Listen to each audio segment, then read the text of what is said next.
wiriwe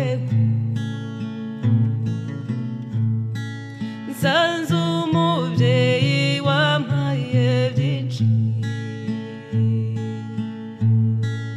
mama wambyaye nza kwitura iki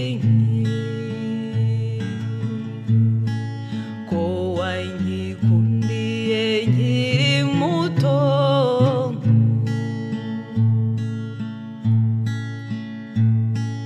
Chinkoni zamba mubyeyi we ko wamenyereje impuhwe nyinshi mama wambyaye nza kwitura iki uri umubyeyi ukwiye impundu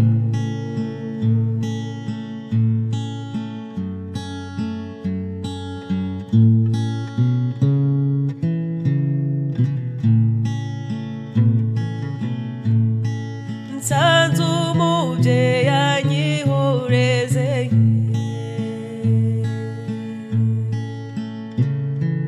ko nakubereye pfura mbi nkagutetereza ijoro n'umunsi babarira sinzongera